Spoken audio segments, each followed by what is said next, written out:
بسم اللہ الرحمن الرحیم۔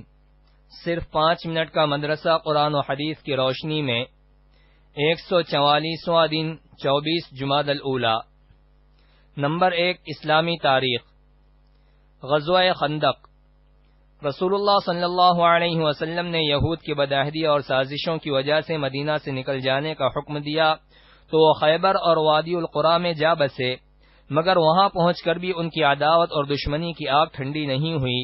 انہوں نے مسلمانوں کو صفحہ ہستی سے مٹانے کے لیے بنو نذیر کے 20 سرداروں کا ایک وفد قریش مکہ کے پاس بھیجا اور انہیں رسول اللہ صلی اللہ علیہ وسلم سے مقابلے اور جنگ کے لیے آمادہ کیا۔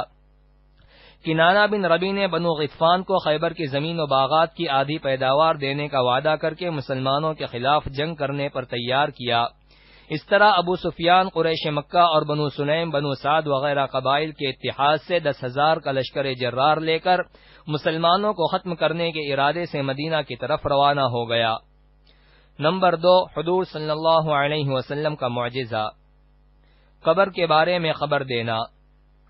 حضرت عبداللہ بن عمرو رضی اللہ عنہ فرماتے ہیں کہ جب ہم لوگ حضور صلی اللہ علیہ وسلم کے ساتھ طائف جا رہے تھے تو راستے میں ہمارا گزر ایک قبر کے پاس سے ہوا تو رسول اللہ صلی اللہ علیہ وسلم نے فرمایا، یہ ابو رغال کی قبر ہے جو قوم ثمود کا ایک فرد تھا۔ مکہ کی زمین اس کو اپنے سے دور کر رہی تھی تو وہ وہاں سے نکل گیا۔ جب وہ یہاں پہنچا تو اس کو وہی عذاب آ پہنچا جو اس کی قوم پر آیا تھا، اور پھر یہیں دفن کر دیا گیا، اور اس کی نشانی یہ ہے کہ اس کے ساتھ اس کی قبر میں سونے کی ایک ٹہنی بھی رکھی گئی تھی۔ اگر تم اس کی قبر کھودو گے تو وہ سونے کی ٹہنی ضرور ملے گی۔ تو لوگ قبر کی طرف لپکے اور قبر کھودی، دیکھا تو اس کے ساتھ وہ ٹہنی رکھی ہوئی تھی۔ نمبر 3، ایک فرض کے بارے میں۔ وارثین کے درمیان وراثت تقسیم کرنا۔ رسول اللہ صلی اللہ علیہ وسلم نے فرمایا، مال وراثت کو کتاب اللہ کے مطابق حق والوں کے درمیان تقسیم کرو۔ فائدہ: اگر کسی کا انتقال ہو جائے اور اس نے مال چھوڑا ہو تو اس کو تمام حق والوں کے درمیان تقسیم کرنا واجب ہے، بغیر کسی شرعی وجہ کے کسی وارث کو محروم کرنا یا اللہ تعالی کے بنائے ہوئے حصے سے کم دینا جائز نہیں ہے۔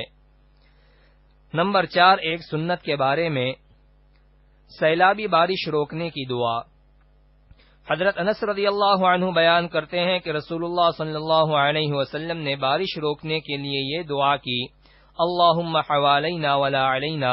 ترجمہ: اے اللہ ہمارے اطراف میں بارش برسا، ہم پر بارش نہ برسا۔ نمبر 5، ایک اہم عمل کی فضیلت۔ مہمان کا اکرام کرنا۔ رسول اللہ صلی اللہ علیہ وسلم نے فرمایا، جب کبھی بھی کوئی مسلمان اپنے مسلمان بھائی سے ملاقات کے لیے جائے اور میزبان مہمان کا اعزاز و اکرام کرنے کی غرض سے مہمان کو تکیہ پیش کرے تو اللہ تعالیٰ اس میزبان کی مغفرت فرما دیں گے۔ نمبر 6، ایک گناہ کے بارے میں۔ حق کو جھٹلانے کی سزا۔ قرآن میں اللہ تعالیٰ فرماتا ہے، ہم نے ان یعنی قوم عاد کے لوگوں کو ان چیزوں کی قدرت دی تھی کہ جن کی قدرت تم کو نہیں دی، اور ہم نے ان کو کان اور آنکھیں اور دل عطا کیے تھے۔ چونکہ وہ اللہ کی آیتوں کا انکار کرتے تھے، اس لیے نہ ان کے کان ان کے کچھ کام آئے، نہ ان کی آنکھیں اور نہ ان کے دل، اور جس عذاب کا وہ مذاق اڑایا کرتے تھے اسی نے ان کو آ گھیرا۔ نمبر 7، دنیا کے بارے میں۔ مال و اولاد کی محبت۔ قرآن میں اللہ تعالیٰ فرماتا ہے، مال و اولاد کی کثرت اور دنیا کے سامان پر فخر نے تم کو اللہ کی یاد سے غافل کر دیا ہے، یہاں تک کہ تم قبرستان جا پہنچے ہو۔ ہرگز ایسا نہ کرو، تم کو بہت جلد معلوم ہو جائے گا۔ نمبر 8، آخرت کے بارے میں۔ قبر میں نماز کی تمنا۔ رسول اللہ صلی اللہ علیہ وسلم نے فرمایا، جب میت کو قبر میں رکھ دیا جاتا ہے تو اس کو سورج غروب ہوتا ہوا دکھائی دیتا ہے تو وہ بیٹھ کر آنکھیں ملنے لگتا ہے اور کہتا ہے، مجھے نماز پڑھنے دو۔ نمبر 9، طب نبوی سے علاج۔ درد سر سے حفاظت۔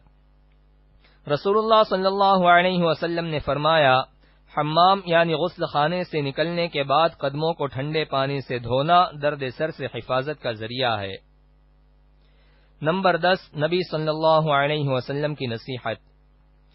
رسول اللہ صلی اللہ علیہ وسلم نے فرمایا، ہمیشہ سچ بولو کیونکہ سچ نیکی کا راستہ بتاتا ہے اور سچ اور نیکی جنت میں داخل کرنے والے ہیں۔